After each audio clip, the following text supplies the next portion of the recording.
Stantec comes and asks Lambton Shores what our opinion of flows will be, that will materialize in 20 years, we need to provide them an answer. If we don't, then I think that will slow up the process. And at this point in time, Council's directed the two members to use the 2235 in the first 20 years. So again, if I'll put the question back to Council, if Council feels that that first 20 years that outlook has changed, then we would need a new number. If Council feels like we'll achieve that ultimate flow in the first 20 years, then we'll keep 2235. That includes Zone 3-4, right? 2235 includes Zone 3-4. It includes everything that was in the ESR and master plan. Councilor Scott.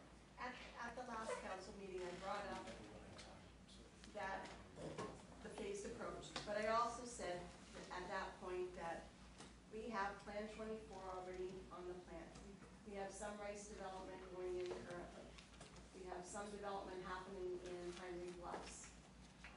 Right now, at the other end, there's nothing. So if we know what our current level that we're using today, I'm not talking about anything that we've got future out there, today's level, and if we take over, even if we take over the last 30 years, the housing that's been built, and we factor in some of that, because you do build. I mean, I have 3 going up in Port Franks right now. So, I mean, if you factor the build of the people that are already in the existing area that use the septic, or use the lagoons, then it makes sense that the number is not going to be 2235 at this point, because 2235 is including zones that are not even in the system working, going into it at this point. We still have to have sewers, put down the roads and everything there. So a fair assumption at this point, whether it's allocated or not, is that we have X number of users that use it today. And in those areas where the sewers are, there's X number of buildings that can be built to be put into the system. And I think without having 3 and 4 in there, that's all we're looking at this point in a phase 1. Because to accommodate what we have there. Now that doesn't say that if 3 of the small homes in Plan 24 were torn down and larger buildings were put there, or they were all combined as one in a small condo unit put there. It doesn't mean that there won't be growth in there or different things happening, but it does mean at this point that that's what we're looking at for today, right now, today. You know, futuristic, we have to kind of look at what we've built, and there hasn't been a lot that's been built in the past. Yes, we have groups going in. We've had 35 houses in the last 4 or 5 years go up. So yes, we have allocated lagoon system, but we also have a phased-in approach that would allow growth to be added on to that quite quickly should we need to go and add sewers. If everything came back and all the septic systems erupted and were no good and we had to do something, we'd be in an emergent situation where we'd obviously have to accommodate what was there. So I think that we're starting to look at a perspective that's way out of line for what we are today. You know, you need to add, just like when somebody puts your taxes every year, they go up, impact adds a %. You know, they add a %. You got to look at reality like that, because there is a living increase on everything we do. But I think that sometimes we get a little carried away with figures that aren't even in the working part. There's no sewers in Zone 3 and 4 at this point that are going down the road. If they were in fact going down the road, then yes, we would use that figure. So I think we need to look at that a little bit differently. We've talked different times at council about sustainability. Sustainability is looking down the road and looking 20 years and 25 years down the road. If we don't plan for 25 or 30 years down the road, we are not building a sustainable community. Phased-in approach does it.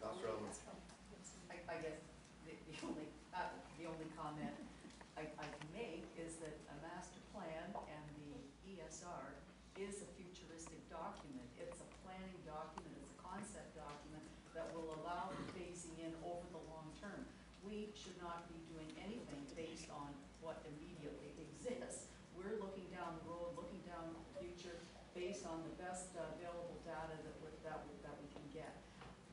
I get concerned about going down this road of talking about the working group, because because I'm looking at last Monday's report from the Director of Community Services.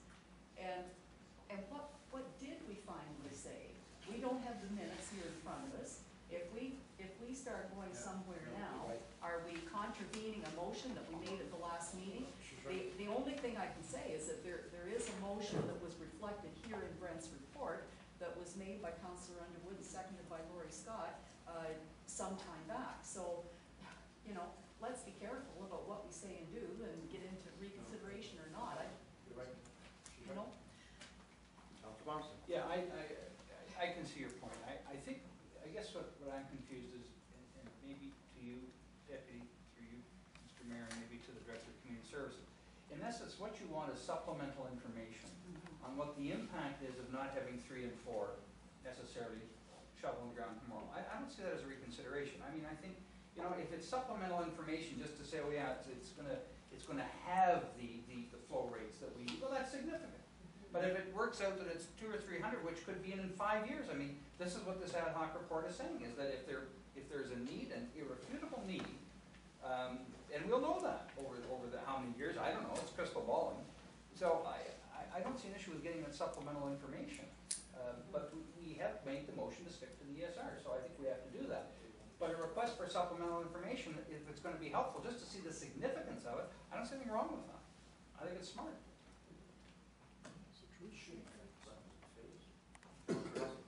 But after saying all that, that's not to do with this motion. You're right. That's right. Sorry. Am I correct about that? Yes. So I think we accepted all of what the deputy has told us. Obviously, strategically, we have to deal with that maybe Monday night when we'll have to put it into, put it whatever. But I'll be honest, there's no more discussion on these 6, and we've got direction through John, through the staff, that will come back with reports at the appropriate time when it's done correctly, right? And it's time to call the vote, because I think we had hopefully full discussion in terms of what you're talking about. And Brent has told us very simply, you're not barking up the wrong tree. We need to have supplemental or whatever we need. We need to give you the correct tools to do that part of it. But this motion, I think, is something else. I really believe. Yeah, I just, To this motion? just to what John was saying, yes, what John was saying, and what Ruth was saying as well. With regards to the Director of Community Services motion last week, or his report, the working group didn't have any clear direction in that effect. And that was a problem for us, right? And we have a deadline of the 19th. So yes, I recognize we're going to deal with these now, but I would like to address something after with regards to that, if I could. Okay. We're clear on this motion. We're accepting these 6 recommendations, and we're asking for a report on each of them. Staff report, With the deadline. and when it's possible is the deadline. John said July 1st, can't you? We're not putting July 1st on it. I didn't put that up there either. I know. But we said this isn't an emergent issue. This isn't. So let's get it right. I'm not arguing, but Agreed with the mover and seconder that we're asking for a report on these issues. Yes, the only thing I'm going to ask council to agree to is that if the 4 of us from that original committee are still willing, I think it would be helpful to staff to streamline the process, to work with staff on that. And I think we have 1 report hitting each of these areas, rather than 6 individual reports. I mean, we have the 6th one, it's called the master plan, right? So the other 5, but I think we have 1 report, and then in terms of, you know, you don't want to see them varied, but I think we have to be respectful of staff's time. This is a busy time of year for community services and with the working group and everything, so maybe sometime in the fall we can actually agree to it and then suggest a date and work toward it.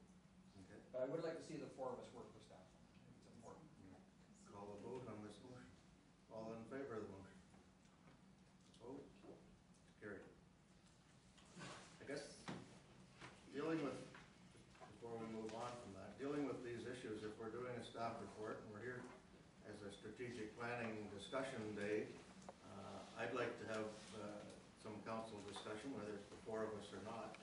I think it should be for all of council, and it should be, you know,